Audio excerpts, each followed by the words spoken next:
두 번째 시간, 성경의 해석 방법 두 번째 시간을 가지려고 합니다. 우리는 지난주에 주요 성경 공부에 들어가기 앞서서 먼저 첫 번째로 문자적 해석 방법을 살펴봤습니다. 오늘은 나머지 해석의 방법들을 살펴보려고 합니다. 구원받지 않은 사람들에게 있어서는 구원받는 게 가장 큰 문제이고, 그래서 가장 중요한 거죠. 하지만 구원받은 사람들에게는 하나님의 말씀대로 사는 게 가장 큰 문제인 겁니다. 그래서 어떤 책에서 구원보다 중요한 이런 표현이 있었는데, 그거는 구원이 제일 중요하다. 구원받지 못한 사람들에게는 당연히 구원이 중요한 거지만 구원받은 사람들에게는 이미 받은 구원보다도 더 중요한 게 하나님과 동행하는 삶을 살아가는 그런 얘기겠죠. 가장 큰 문제인 겁니다. 그래서 우리가 하나님의 말씀대로 살아가야 하는데 어떻게 말씀대로 살아가야 되느냐, 이런 의문이 생길 수 있습니다. 예를 들면 하나님께서 사람들에게 하시는 말씀이 굉장히 많은데 말씀들을 다 지켜야 하느냐, 이런 문제도 생각해 볼 수 있습니다. 성경에 기록되어 있다고 해서 다 나에게 직접적으로 하시는 말씀이 아니라는 걸 알고 있습니다. 우리 아브라함에게 이삭을 바쳐라 그랬다고 우리가 모두 다 첫째 아들을 하나님께 번제 제물로 드리는 건 아니잖아요. 그죠? 가장 대표적인 게 대환란에 대한 말씀이라고 생각합니다. 우리가 계시록 공부로 계속해 나가고 있는데 거기 대환란에 대한 걸 배우고 있죠. 대환란은 교회인 우리와는 아무런 관련이 없습니다. 왜냐하면 우리는 대환란을 통과하지 않을 것이기 때문입니다. 그러면서 그러면 대환란이 누구와 관련이 있느냐 하면 유대인들과 이방인들이 맡게 됩니다. 그리고 그 중에 유대인들을 위해서 하나님이 대환란을 준비하신 것이라고 보시면 됩니다. 그래서 대환란의 다른 이름이 야곱의 고난의 때라고 에레미야서 30장 7절에 말씀하고 있습니다. 그러면 우리가 대환란에 대해서 전혀 공부를 하지 않아도 되느냐? 그건 아니라는 겁니다. 그 이유는 대환란을 통해서 하나님께서 죄에 대해서 어떻게 생각하시는지 이런 것들을 우리가 배울 수 있기 때문입니다. 유대인들이 하나님을 잘 믿었는지는 모르지만 하여튼 배교한 유대인들은 하나님께서 어떻게 다루시는지, 또 하나님을 거부하고 적그리스도를 선택한 사람들은 하나님께서 어떻게 다루시는지 이런 것들을 우리가 배울 수 있기 때문에 대환란에 대해서 공부를 하는 겁니다. 그래서 모든 성경이 저에게 하시는 말씀은 아니지만, 그러니까 모든 성경이 저에게 하시는 말씀은 아니지만 모든 성경은 저에게 큰 유익을 주기 때문에 우리가 대환란에 대해서도 공부하게 되는 겁니다. 지난주에 성경을 해석할 때 첫 번째 문자적인 해석을 해야 올바르다고 배웠습니다. 그러면서 역사적, 교리적, 영적으로 세 가지로 적용할 수 있는 것도 배웠습니다. 그러니까 성경을 대하는 자세는 하나님께서 기록하신 문자 그대로 읽고 믿고 이해하면 되는 겁니다. 오늘은 그리고 두 번째, 성경 해석의 두 번째 방법은 점진적인 계시의 원칙이라는 겁니다. 이게 무슨 말이냐 하면 하나님께서는 처음에 아담에게 성경의 모든 것을 말씀하시지 않으셨고 처음부터 성경 66권을 다 아담에게 주신 것도 아니라는 겁니다. 당연한 말이죠. 그죠? 아담은 하나님과 교제를 나눴습니다. 하나님께서는 자신의 말씀을 아담에게 주셨습니다. 아담에게 주신 주요 말씀 중에 가장 대표적인 게 무엇이 있을까요? 뭐가 있을까요? 그렇죠? 네, 그렇죠. 다른 과일은 다 먹어도 되지만 선악과를 따먹지 말라는 거였습니다. 그 외에도 또 다른 것도 주셨을 겁니다. 그죠? 잘 다스리다 뭐 이런 말씀 주셨습니다. 하지만 지금 우리처럼 성경 66권의 내용을 다 가지고 있지는 않았을 겁니다. 그리고 하나님께서는 수천 년 동안 자신의 말씀을 여러 사람들에게 주셨고 말씀을 받은 사람들은 하나님께서 자신에게 계시해 주신 진리를 받아서 자신의 시대에 선포를 했습니다. 선포하고 기록으로 남겼습니다. 그리고 인간 역사가 흐르면서 하나님께서 정하신 때에 더 많은 진리를 또 다른 사람들에게 계시해 주셨습니다.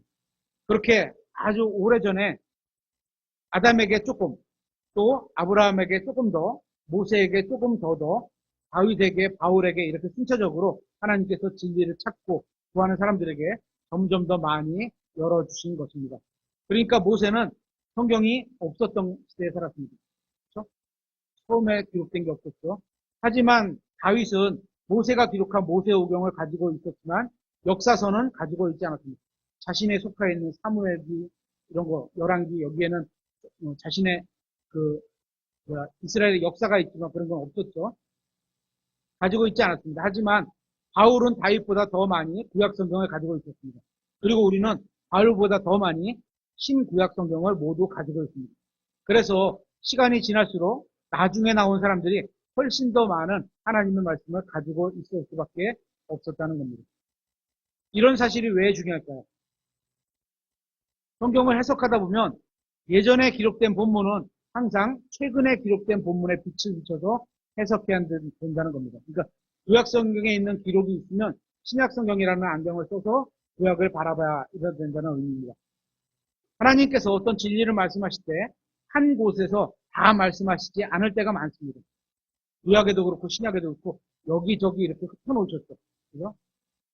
여기서 조금, 저기서 조금 이런 식으로 말씀하셨는데 왜 그렇게 말씀하셨는지는 우리가 정확히 알 수는 없지만 아마도 하나님께서 진리를 열심히 찾는 사람들에게만 그 진리를 알 수 있도록 성경을 그렇게 기록하셨을 것이라고 믿습니다. 예를 들면 유대인들은 과거에 동물 제사를 지냈습니다. 자신이 죄를 지으면 양을 잡고 송아지를 잡아서 동물 제사를 드렸습니다. 이게 구약의 레위기에 드려야 했던 짐승의 제사입니다. 그때는 왜 그렇게 드려야 했는지 모르면서도 드렸던 때입니다. 드리려니까 그냥 드린 거죠. 그런데 신약의 히브리서에서는 구약의 제사를 왜 드려야 했는지 그 이유를 설명하고 있습니다. 왜 제사를 드려야 했는지, 내가 죄를 지었는데 왜 내가 드리던 가축을 죽여야 하는지, 그게 무슨 상관이 있는지, 내 죄와 내 가축이 무슨 상관이 있는지, 내 죄를 지으면 왜 동물을 끌고 와서 하나님 앞에서 죽이고 이게 과연 무슨 관계가 있는지 신약 히브리서에 잘 설명되어 있는 것을 보게 됩니다. 그러면서 히브리서에 뭐라고 말씀하고 있느냐 하면 황소와 염소의 피로는 죄들을 제거하는 것이 불가능하다고 말씀하고 있습니다. 그럼 구약에 왜 드려야 될까요? 왜 드렸어야 될까요? 그걸 보는 거죠. 그러니까 동물 제사는 본질이 아니라 무엇인가를 알려주려는 모형이라는 겁니다. 그럼 무엇이 원형일까요? 우리는 알고 있듯이 예수 그리스도의 십자가 대속이 원형이라는 겁니다. 이걸 상징하기 위해서 구약의 동물 제사가 있었던 겁니다. 그러니까 레위기를 이해하기 위해서는 반드시 히브리서를 공부해야 하고 이해해야 하는 겁니다. 이처럼 레위기보다 히브리서가 훨씬 더 나중에 주신 책이기 때문에 히브리서가 비춰주는 빛으로 레위기를 바라봐야 하는 겁니다. 그래서 주로 구약 성경을 이해하는 빛이 신약 성경으로 봐야 하는 겁니다. 신약 성경에는 구약의 말씀의 이유들을 설명해주고 있기 때문입니다. 이 순서가 굉장히 중요합니다. 구약을 신약으로 바라봐야 된다. 이 순서. 이걸 반대로 해석하면 이단 교리를 따르게 되는 경우도 있습니다. 그런데 그런 대표적인 게 율법주의나 안식주의 같은 겁니다. 안식교 같은 이단들입니다. 이 사람들은 신약의 그리스도인들이 안식일을 지켜야 된다고 주장하고 있습니다. 이것은 구약을 신약의 빛으로 비춰보는 것이 아니라 신약을 구약의 빛으로 비춰보는 겁니다. 거꾸로 보는 거죠. 그들은 왜 안식일을 지켜야 한다고 믿을까요? 창세기나 출애굽기를 보면 하나님께서 6일 동안 창조하시고 7일째 하루를 쉬셨다고 말씀하셨으며 유대인들도 그렇게 7째 날을 쉬라고 말씀하셨습니다. 그죠? 유대인들에게. 안식일의 본래 의미는 6일 동안 일하고 7일째 되는 날 하루를 온전히 쉬면서 주님께 경배드리는 날로 삼으라는 것이었습니다. 이게 이제 신약에서 예수님이 보여주신 거죠. 안식일에 다친 사람이 있으면 어떻게 해요? 돌봐줘야죠. 그죠? 그죠? 안식일에 예를 들어서 짐승이 쓰러져서 있으면 어쨌거나 이렇게 세워줘야죠. 근데 이게 안식일 어긴 거냐? 아니라는 거죠. 그렇게 구약의 유대인들에게 7째 날에 안식일을 주셨던 것은 신약교회는 그와 같은 영적인 원리를 적용해서 원리만 적용을 해서 일주일에 하루를 육체가 쉬는 안식일로 하면서 그냥 우리는 일요일 날 그렇게 되는 거죠. 주님을 경배하기 위해 다 같이 모일 수 있는 일요일, 그것도 주의 첫날에 모여서 예배를 드리는 겁니다.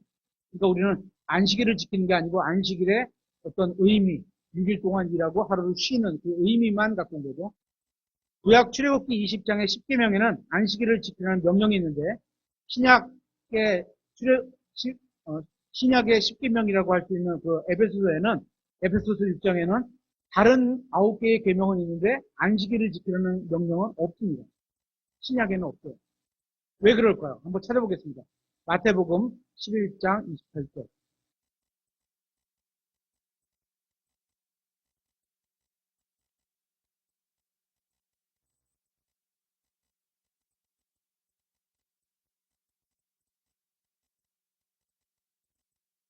마태복음 11장 28절. 수고하고 무거운 짐진 모든 자들아, 너희는 내게로 오라. 내가 너희에게 안식을 주리라. 이미 우리는 예수님을 통해서 안식을 얻었기 때문에 신약에서는 안식일을 지킬 필요가 없는 겁니다. 매일이 안식인 거죠. 이 말씀처럼 예수님을 믿으면 진정한 안식을 얻기 때문입니다. 그래서 안식일도 신약의 빛으로 보면 하나님이 말씀하시는 안식일에 대한 개념을 바르게 가질 수 있는 겁니다. 그러니까 안식교는 신약의 빛을 구약의 빛으로 비춰보았기 때문에, 그죠? 구약으로 뭘 바라봤기 때문에 그죠? 이단 교리를 따르고 있는 겁니다. 또 다른 예를 들면 한 집안이 구원받는 방법에 대해서도 구약과 신약이 다르게 말하고 있습니다. 구약에서는 노아의 가족이 방주를 만들라고 하셨는데, 그죠? 가족이 구원받을 때 방주를 만들라고 하셨는데, 신약 사도행전 16장에서는 빌립보 간수의 가족에게 예수님을 믿으라고 말씀을 하셨습니다. 바로 이런 경우가 가장 최근에 계시된 말씀으로 이전에 계시된 계시를 해석해야 된다는 겁니다. 그러니까 뭐예요? 신약으로 예수님을 믿으라는 걸로 구약의 방주를 만들라는 것을 바라봐야 된다는 겁니다.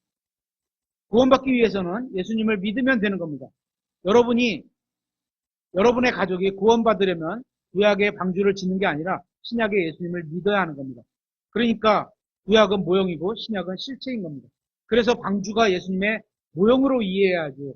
예수님이 원형, 방주는 모형. 그죠? 예수님이 방주의 모형이 되면 안 됩니다. 거꾸로 뒤집어 놓으면 안 된다는 거죠. 그죠? 성경은 거의 다 그렇죠?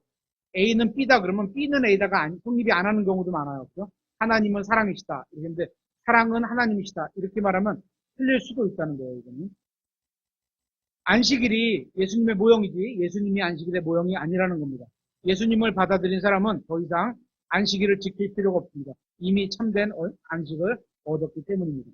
세 번째 성경 해석 방법은 분명하게 말씀하시는 구절에 교리를 세워야 한다는 겁니다. 성경에는 분명하게 말씀하고 있는 구절들이 있고 또 분명하지 않게 말씀하시는 구절들도 있습니다. 그러니까 1, 2, 3, 4, 5, 6, 7, 8, 9, 10 이렇게 순서가 이렇게 여러 개가 있다면, 연속되는 게 있다면, 어디에는 1, 3, 7, 9만 어디고, 어디는 1, 2, 5, 4, 뭐 있는데, 다른 구조는 1, 2, 3, 4, 5, 6, 7, 8, 9, 10 다 있으면, 이 온전한 구조를 가지고 기본으로 삼아야 된다는 겁니다. 그렇죠? 왜 이런 말씀을 드리냐 하면, 성경의 95%는 우리가 읽으면 바로 다 이해할 수 있고, 아주 쉽고 분명하게 기록되어 있습니다. 그런데 대략 5% 이하의 말씀에는 분명하지 않게 기록된 것들이 있습니다. 그러니까 성경을 아주 많이 읽고 잘 아는 사람들은 이해할 수 있겠지만 보통 목사님들이라고 얘기하죠. 많이 연구를 하셨으니까. 성경을 많이 연구하지 않은 평범한 사람들은 이해하기 어려운 말씀들도 성경에 있다는 겁니다. 저도 성경을 계속 공부하고 있지만 정확히 무슨 의미인지 아직도 확신이 들지 않는 그런 구절들이 성경에 꽤 많이 있습니다. 이처럼 아주 어려운 구절들을 근거로 해서 기본 교리를 세울 이유가 없다는 겁니다. 한 구절만 꼭 뽑아내서 한다든지 아니면 나도 잘 이해가 안 가는데 그걸 갖고 기본 교리다 이럴 수는 없다는 거죠. 성경에는 분명하게 말씀하시고 쉬운 구절이 있는데 거기에다가 기본 교리를 세우는 것을 근거로 적용해야 한다는 겁니다. 그래서 성경에서 비슷한 주제의 본문이 두 개가 있다면 하나는 말하는 것이 분명하고 하나는 그렇지 않다면 언제나 분명하고 누구나 이해할 수 있는 평이한 부분으로 연구를 시작하려고 거기에서 확장해 가면서 연구를 해나가야 하는 겁니다. 네 번째 원칙은 비유로 예화를 주신 경우는 한 가지 교훈을 가르치기 위해서 주셨다는 겁니다. 일반적으로 비유에 대해서 가르치면서 대부분 이단들의 교회는 또 이단이 아닌 교회에서라도 잘못된 교리를 가르치는 그런 경우들이 있는데요. 대부분의 잘못된 교리들은 비유의 해석에서 시작된 경우들이 너무나 많습니다. 그러니까 비유를 억지로 풀다 보면 잘못된 교리를 만들어낸다는 겁니다. 그래서 비유는 제대로 이해해야 되는데 비유는 어떤 한 가지 진리만을 가르치기 위해서 예수님께서 예로 들으신 설명에 불과한 겁니다. 그러니까 비유가 딱 나왔다 그러면 이거가 주는 교훈은 딱 한 가지라는 거예요. 이거 여러 개로 풀면 안 되는 거죠. 예수님이 어떤 말씀을 비유를 하신 목적이 있는데 그 목적과 틀리면 이상한 해석이 되는 겁니다. 그래서 비유는 하나하나 꼬치꼬치 따지면서 해석하면 이상해질 수도 있습니다. 조심해야 되는 거예요. 그런 것들. 그러니까 큰 틀에서 어긋나지 않는 정도 내에서만 설명으로 해야 되겠죠. 예를 들어 제가 교회에 오는데 커피가 너무 마시고 싶은 겁니다. 그래서 검색해 보니까 서구청을 지나서 교회 오는 방면에 테이크아웃이 가능한 커피숍이 있는 거예요. 그러면 어떻게 하죠? 매장 옆으로 차를 대서, 그죠? 드라이브 스루 해서 커피 한 잔을 사오면 되는 겁니다. 이렇게 상황을 예를 들어서 설명할 수 있는 겁니다. 지금 제가 얘기 드린 건 진짜 커피숍에서 뭘 마셨다는 그런 얘기가 아니었죠. 그죠? 이렇게 사서 마실 수 있다는 얘기를 예를 든 겁니다. 그런데 이 이야기를 대놓고 그 커피숍의 커피 향이 어떠냐, 맛이 어떠냐, 거기 친절하냐, 이런 걸 묻는 건 완전히 빗나간 질문이라는 겁니다. 본질에서 벗어났다는 거죠. 제가 비유를 든 건 교회에 오는 길에 커피를 마시고 싶으면 한 잔 사오면 된다. 그 한 가지 교훈을 주는 것 뿐입니다. 이처럼 예수님이 비유로 말씀하신 구절이 그게 10구절이라 하더라도 거기에 나온 절수가 쭉 해서 10절이라 하더라도 거기에 나온 해석은 단 한 가지의 진리만 말씀하고 있는 겁니다. 그게 전부입니다. 그 진리 하나만. 그런데 하나의 비유가 하나의 진리를 말한다는 것을 이해하지 못해서 비유로 주신 말씀을 단 하나하나 해석하려고 하면 이단 교리가 생길 수밖에 없습니다.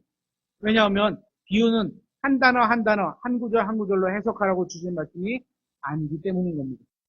이것은 비유나 상징들도 마찬가지입니다.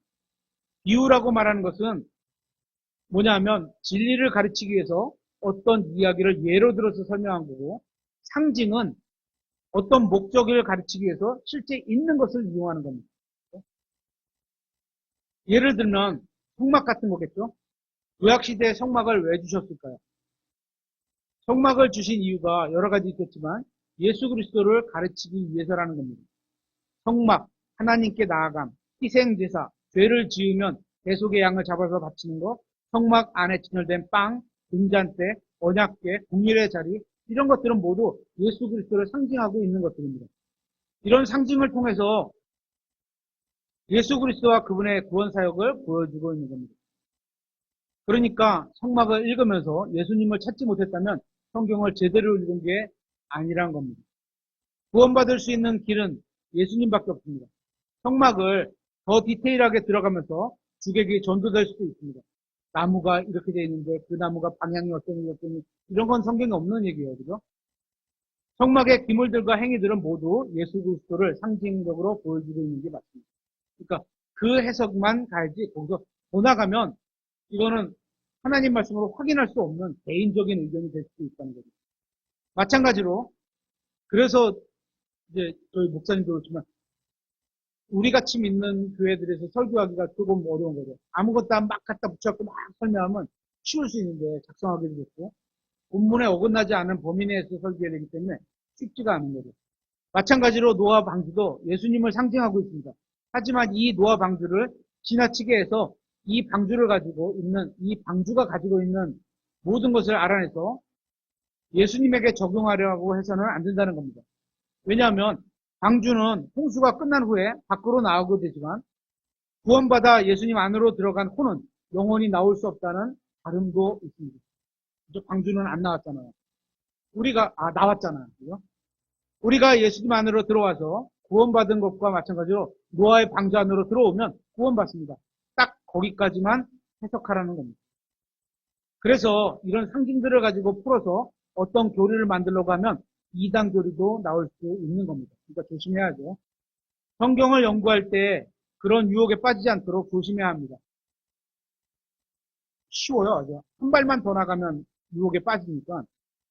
이처럼 예수님을 방주로 해석해야지 방주를 예수님으로 해석하면 안 됩니다. 이런 예는 굉장히 많습니다. 또 다른 예를 들면 씨 뿌리는 자의 비유가 있습니다. 성경은 이 씨가 하나님의 말씀이다. 공중의 새가 와서 씨를 먹어버리는데 공중의 새는 바로 더러운 영이다. 여기까지가 성경이 해석해주는 부분입니다. 그러면 우리가 거기까지만 해석하면 되는 겁니다. 그런데 그걸 더 넘어서 씨가 말씀인데 공중의 새가 와서 씨를 먹어버립니다. 공중의 새는 마귀라고 했으니까 이 새가, 그 씨가 마귀의 뱃속에 있다. 이런 결론을 내리면 이상한 교리가 되는 겁니다. 그럴듯하게 들릴 수는 있겠지만 안 된다는 거죠. 우리는 성경이 해석해 주는 데까지만 가고 거기서 딱 멈춰야 합니다. 왜냐하면 비유는 그것을 주신 목적으로만 해석해야 되기 때문입니다. 이것이 건전하게 성경을 해석하는 방법입니다. 사람들이 말할 때 어려운 비유라고 하는 게 있는데요. 청지기 비유입니다. 이 말씀을 보면 악한 청지기가 있는데 이 청지기가 악하니까 주인이 해고시키려고 합니다. 그렇죠? 그래서 청지기가 어떤 짓을 벌이게 되죠?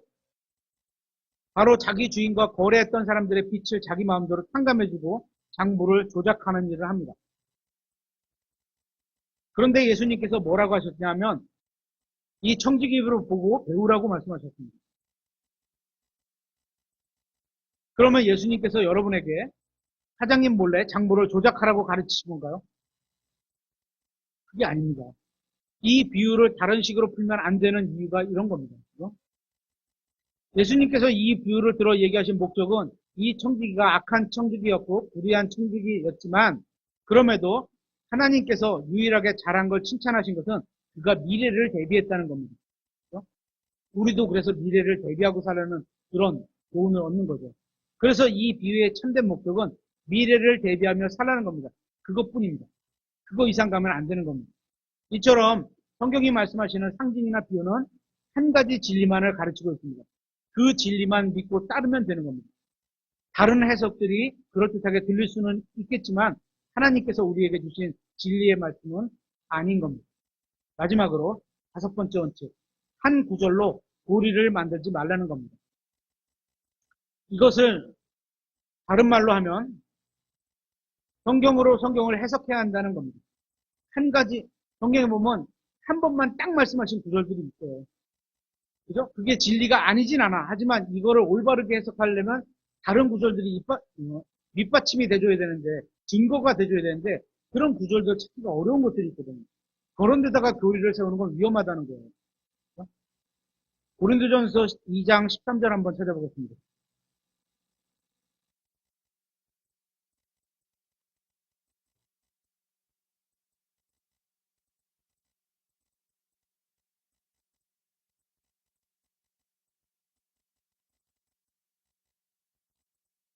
고린도전서 2장 13절.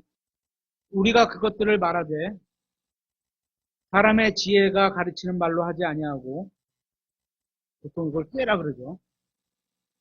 성령님께서 가르치는 말로 하나니 성령님은 하나님이시죠. 하나님께서 가르치는 말로 하는 것은 어떤 거냐? 곧 영적인 것들을 영적인 것들과 비교하느니라 이렇게 되어 있죠. 여기서 성령님께서 가르치는 말이 뭐죠? 제가 가르치는 말은 저의 말이죠. 그죠? 그러면 성령님께서 가르치는 말은 성령님의 말씀인 겁니다. 바로 성경 기록입니다. 여기서 말하는 영적인 것은 성령님의 말씀입니다. 바로 하나님의 말씀인 거고 성경 기록인 거죠. 이것도 확인해 보겠습니다. 요한복음 6장 63절에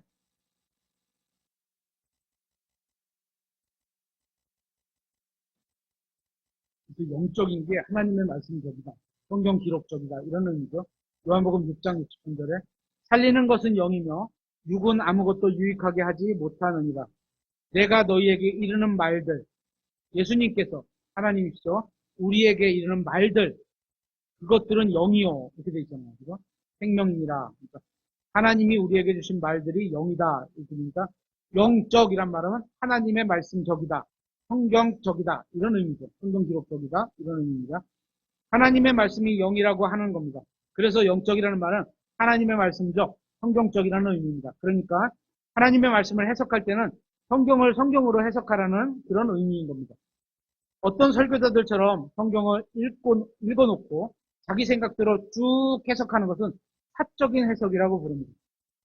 그러면서 성경은 이런 사적인 해석을 금지하고 있습니다. 이것도 확인해 보겠습니다. 베드로후서 1장 20절에 사적인 해석은 금지하고 있다.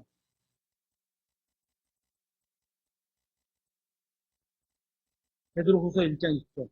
먼저 이것을 알라. 즉 성경 기록의 대언은 결코 어떤 사적인 해석에서 나지 아니하였습니다.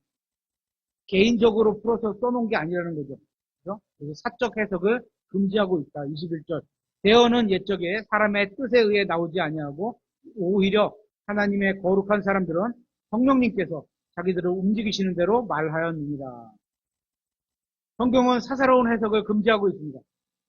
그리고 요셉의 꿈 이야기에서처럼 해석은 하나님께 있다고 말하고 있습니다. 창세기 40장 8절에 해석은 하나님께 속하지 아니하니까 이렇게 말하고 있죠. 그러니까 해석은 하나님께 속한 거죠. 그래서 하나님의 말씀은 하나님의 말씀으로 해석해야 합니다. 예를 들어서 성경이 구원에 대해서 말씀하고 있는데 그러면 성경이 구원에 대해서 다른 곳에서 말씀하고 있는 구절들을 비교하면서 해석해야 한다는 겁니다. 그래서 단 한 구절로 성경을 해석하면 안 된다는 겁니다. 안 그러면 이단교리에 빠지게 됩니다. 여기에 두 가지 극단이 있는데요. 하나는 로마 카톨릭 교회입니다. 거기서는 사람들이 성경을 제대로 이해할 수 없을 거라고 가르치면서 하나님의 말씀인데 어떻게 사람이 함부로 성경을 해석할 수 있느냐는 논리를 댑니다. 그래서 성경은 인간이 해석할 수 없다고 주장합니다. 그러면서 반드시 카톨릭 신학교를 졸업한 신부한테 성경을 배워야 한다고 주장합니다. 이 사람은 사람 아닌가요?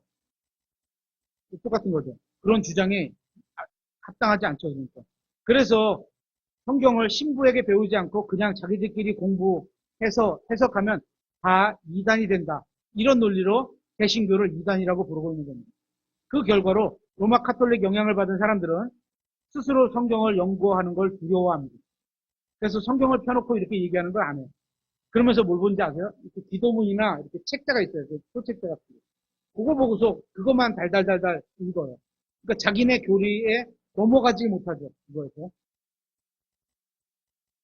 성경을 연구하지 않습니다. 카톨릭 교회에서 가르쳐 주는 거 딱 거기까지만 배우고 그 다음에 성경 연구는 절대로 혼자 하지 않습니다.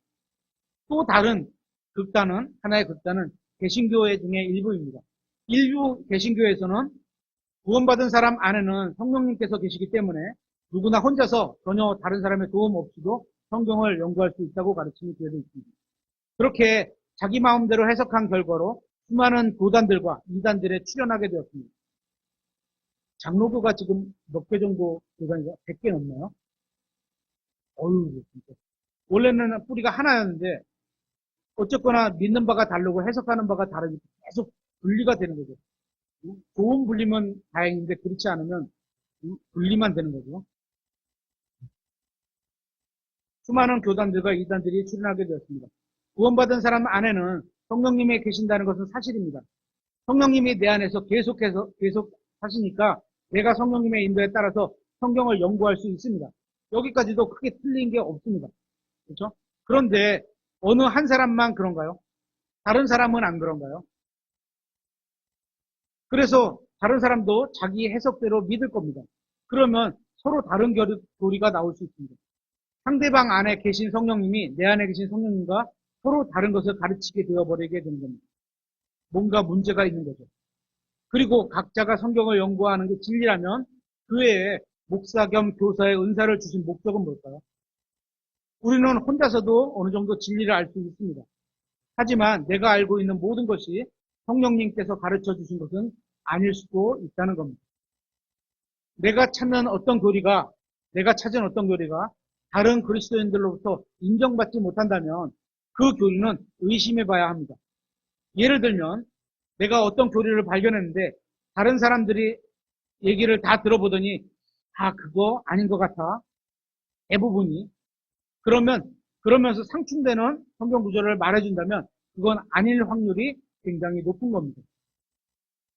성경은 이렇게 말했는데 나는 이렇게 믿는다고 딱 얘기를 했는데 성경 여기에는 이렇고 여기는 이렇고 이건데 이거 좀 이상한데? 이러면 아닐 가능성이 높아지는 거죠.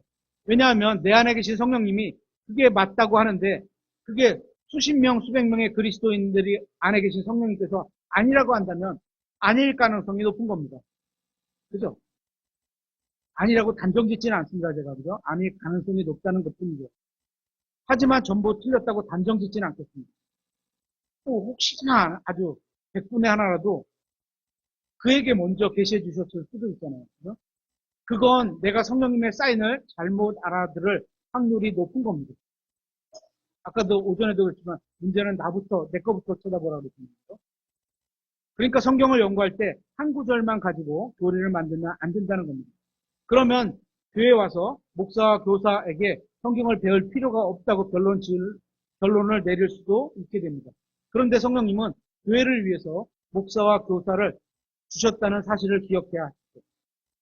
목사와 교사가 하는 일은 성경을 가르치는 일입니다. 성경을 통해 예수 그리스도께로 혼을 안내하는 것입니다. 하나님은 두 가지 방법을 통해서 성도들에게 성경을 가르치신다고 저는 믿습니다. 하나는 성령님을 통해서 가르치시고 또 하나는 은사를 받은 목사된 교사를 통해서 성경을 가르치신다는 겁니다. 이 두 가지를 다 병행해야 한다고 저는 믿습니다. 저는 여러분이 혼자서 열심히 연구할 때 성령님께 도움을 구하면 성령님께서 가르쳐 주실 거라고 믿습니다. 그러면서 교회에 와서 교사를 통해 성경을 배우며 점검해 봐야 한다고도 믿습니다. 이 두 개가 다 필요합니다. 여러분 안에 계신 성령님께서는 여러분이 성경을 연구할 때 여러분을 진리로 인도해 주실 겁니다. 여러분은 제가 가르치는 것에 제한될 필요가 없습니다. 점검은 해볼 필요가 있어요. 그죠? 하지만 제가 하나님은 아니잖아요. 제가 100을 저는 맞다고 믿고 가지만 제가 100을 믿는 100이 정답이라고 할 수 있는 건 아니잖아요. 그죠? 그러니까 제한될 필요는 없습니다. 여러분 스스로도 성경을 연구해야 합니다. 그러나 자신이 연구한 내용이 진리인지 아닌지 확인할 필요가 있습니다. 우리는 누구나 성경을 잘못 이해하고 해석할 수도 있기 때문입니다. 그래서 우리는 누구나 오류에 빠질 수도 있다는 사실을 인정해야 합니다. 그런 이유로 다른 그리스도인들과 함께 교제를 나누고 또 교회에 함께 모이는 겁니다. 내가 집에서 어떤 한 구절만 보고 와서 이게 바른 교리인가 보다 이렇게 생각했는데 다른 형제들과 교제를 나누다 보니 다른 구절과 상충되는 구절이 발견될 수도 있다는 겁니다. 그러면서 자신의 성경적 지식에 대한 이해의 폭을 넓혀줄 수 있는 유익한 정도 있다고 생각합니다. 그래서 저희같이 지역교회가 필요한 겁니다. 오늘 우리는 성경의 해석 방법 중에 가장 기본적인 원칙들을 살펴봤습니다. 이 내용들을 참고로 하면서 여러분 스스로도 성경을 연구하면서 인정받는 일꾼으로 드러나시길 바라겠습니다.